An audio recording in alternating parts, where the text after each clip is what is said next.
Welcome everyone. I hope everyone is having a great day.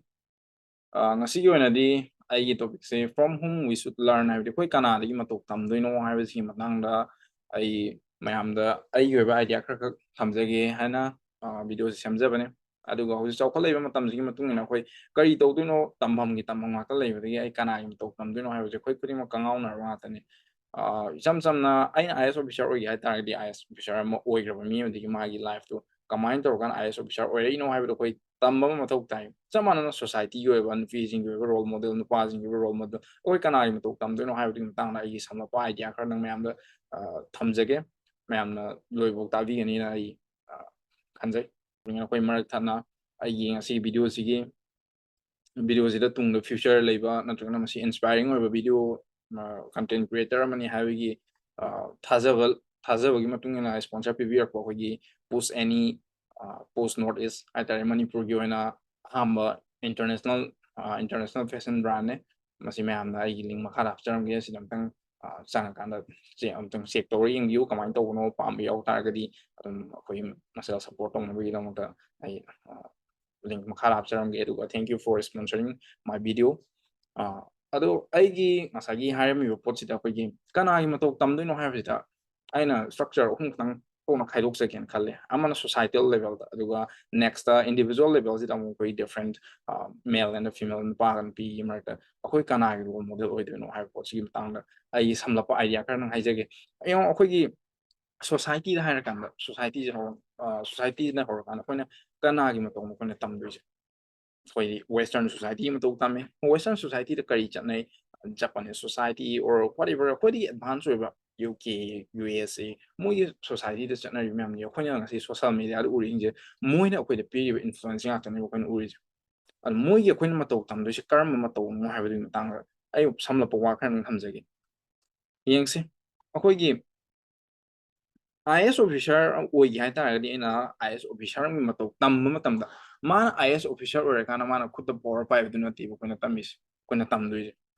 man IS officer oirakna bona matamno karam makhalgi hard work torino karam makhalgi effort thadarino aduga pung kya like parino paaba matamda karam mungda paadino karam strategy use tawduno haibadi mana matamdu sinagi processing duni kun learn tawduise chamana na kun western society tam ge matamda moina leiba lifestyle kun tam yaro like kun IS officer magi power use to ya da mai tawdana moigi society du leiba moigi society du chatnari potmo aina hekte adapt to hekte madu yawsal lu yaro kay maramgi yaro itu nung haiba taragadi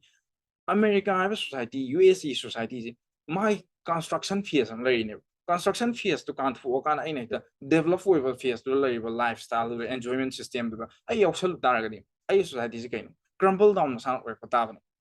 yung sam no western societies je mainly USA je akoy gi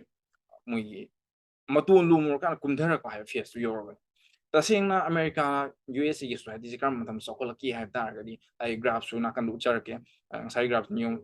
until 1980s boki matam da America society is a nuclear family or me adu matam du lerma mi singi dressing sense everything culture moi fadan maintain dorame adu nang sai nuclear family or kan mai bot mama mapa ni pun yogla kana ngang sing sida sai systematic over culture matam bi kana la kana yamna afaba quality level mi yam puthoro ko de America za ko ine habi muising gun America constructor ine hoi sida both parent the single parent the faina tanga fati have the criticism ma'am su like ni adu natural death gi wa single parent hu the angang sing yam chin careful way ali ai kari soi gi dage mi na kari haina ga dage sing situation an le na ai kaman ek to do no sing wakal sing yam mun na khalle du mo ni careful way bi chang su hele adu na ta vida hoi American society the husi chang rum ying you statistic that data me am available when 50% divorce rate lay aduga second marriage study around 70% the should up to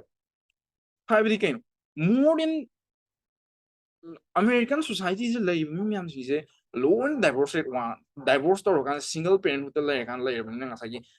mark to the genuine noiba hona ba kan mi khadi yaw de have na te yawe adubu society ki maximum majority people do nga sa gi asumba involvement sida ngasagi single parenthood ki family de thogla abani na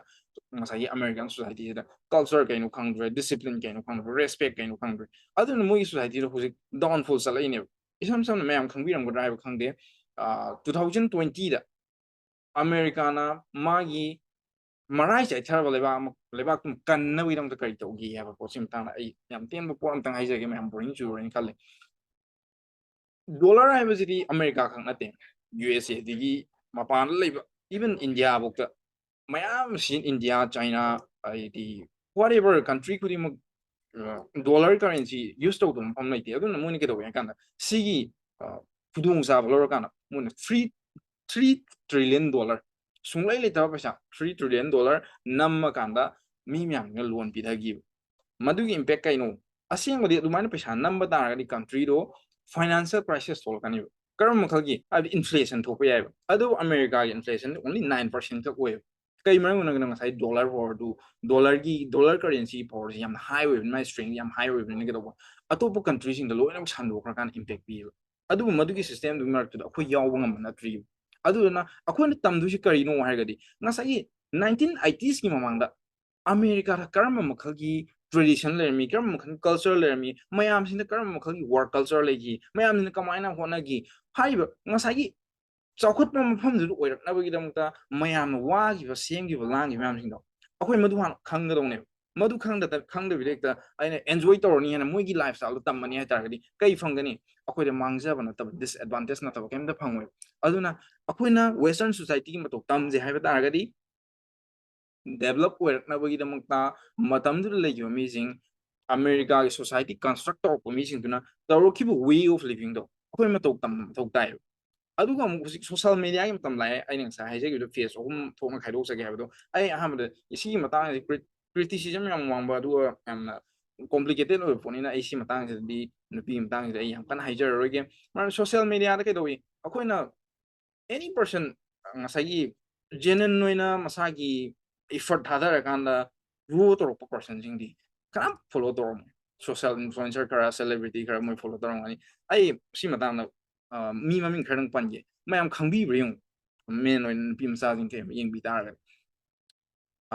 Christian Lagarde Kamala Harris Abigail Johnson Georgia Meloni adiri Karen Lynch Julie Sweet Jane Fraser si maming je eles amabu taba yawrabra ai yawrongani haba thazade maramdi moisingse fourth list da top 10 da leben nupi jingne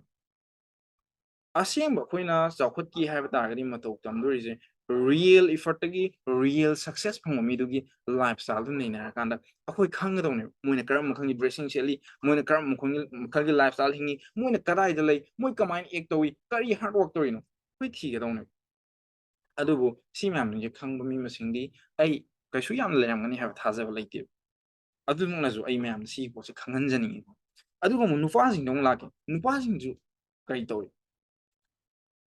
akoi western society da or ina khunba rich person amagi lifestyle du ui moini intoxicated oiba or moina indulge to myam hino adukak ur kan madugi indulge to na way du sang na wona adubu madugi rich person duna kari dorokan man rich mana kari dorokan satisfied or self satisfied or magi life dun man apa mo kuding to matamda man freely to wong man pam kamain wirak no habidi madugi process tu di kun no madan na rude madu tamgi na ju khande adu tanati kaino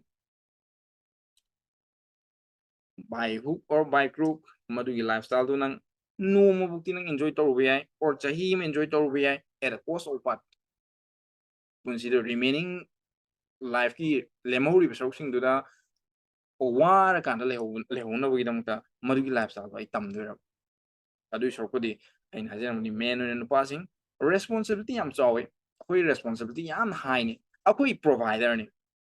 provider oise responsibility lose process learn tausi process imitate tausi adu akoi grow tong minase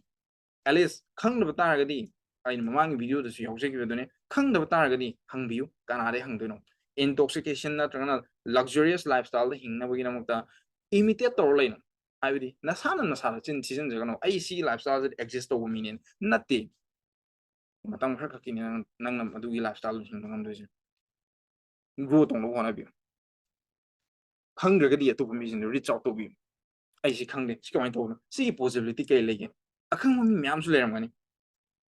ꯑꯗꯨꯅ ꯁꯤꯒꯨꯝꯕ ꯄꯣꯠꯁꯤꯡꯁꯦ ꯑꯩꯈꯣꯏ ꯌꯥꯝꯅ important ꯑꯣꯏꯔꯦ ꯍꯧꯖꯤꯛ ꯃꯇꯝꯁꯤꯗ ꯃꯁꯤ ꯀꯔꯤꯒꯨꯝꯕ ꯈꯪꯗꯕ ꯃꯤ ꯍꯥꯏꯗꯤ ꯂꯩꯔꯝꯕ ꯇꯥꯔꯒꯁꯨ ꯑꯣꯔ ꯑꯅꯛꯄꯗ ꯊꯦꯡꯅꯕ ꯌꯥꯎꯔꯒꯁꯨ ꯍꯥꯏꯕꯤꯌꯨ ꯑꯈꯪꯕꯁꯤꯡꯅ ꯑꯗꯨꯒ ꯌꯥꯔꯒꯗꯤ ꯑꯩꯒꯤ ꯚꯤꯗꯤꯑꯣꯁꯦ ꯃꯌꯥꯝꯅ ꯁꯤꯌꯔ ꯇꯧꯕꯤꯌꯨ ꯀꯔꯤꯒꯨꯝꯕ ꯍꯦꯜꯞꯐꯨꯜ ꯑꯣꯏꯔꯦꯅ ꯈꯟ ꯇꯥꯔꯒꯗꯤ ꯑꯣꯏꯗ꯭ꯔꯒꯗꯤ ꯑꯩ ꯍꯦꯟꯅ ꯏꯝꯄ꯭ꯔꯨꯚ ꯇꯧꯅꯕ ꯍꯣꯠꯅꯖꯒꯦ ꯃꯌꯥꯝꯁꯤꯡꯒꯤ ꯁꯞꯄꯣꯔꯠꯁꯨ ꯑꯗꯨꯝ ꯑꯩ ꯅꯦꯁꯦꯁꯔꯤ ꯑꯣꯏꯖꯩ thank you so much for watching until the end of my video. I hope we will see again in my next video. Thank you so much.